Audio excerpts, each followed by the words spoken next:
Hello, ഡോക്ടറോട് ചോദിക്കാൻ പരിപാടിയിലേക്ക് സ്വാഗതം. ഇതാരാ വിളിക്കുന്നേ? കായംകുളത്ത് നിന്ന് അമ്പിളിയാണേ. അമ്പിളി, ഇനി ഡോക്ടറോട് സംസാരിച്ചോളൂ. ശരി. പറയാമ്പിളി.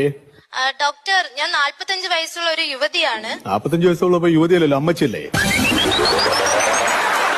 എനിക്ക് കല്യാണം കഴിഞ്ഞ് 2 മക്കളുണ്ട്. അയ്യോ, അതെന്റെ തെറ്റല്ല. സാർ, എനിക്ക് വീട്ടു ജോലി എല്ലാം കഴിഞ്ഞു. ഒന്ന് കണ്ണടച്ച് കിടന്നൊന്ന് ഉറങ്ങാൻ എന്റെ ഭർത്താവ് സമ്മതിക്കുന്നില്ല സാർ. ഞാൻ എന്ത് ചെയ്യട്ടെ? ഇപ്പൊ എന്താ ഭർത്താവിന്റെ പ്രശ്നം? ഒന്നും പറയണ്ട സാർ. ഇതൊക്കെ പുറത്ത് പറഞ്ഞ മാനക്കേടല്ലേ സാർ? മനസ്സ് തുറന്ന് പറയാൻ പറ്റുന്നില്ല എനിക്ക് ആരോടും. പറയൂ അമ്പിളി. എന്റെ ഭർത്താവിന് ഭയങ്കര കൂർക്കം വലിയ സാർ.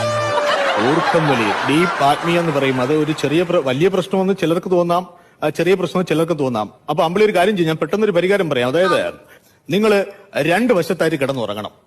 സാർ, നമുക്ക് 2 പേർക്കും കൂടെ കിടക്ക ഒരു റൂമേ ഉള്ളൂ. അപ്പൊ എങ്ങനെയാ സാർ കിടക്കുന്നേ? ഞാൻ അങ്ങനെയല്ല പറഞ്ഞത്. ഒരാൾ കാസർഗോട്ടും ഒരാൾ തിരുവനന്തപുരത്തും.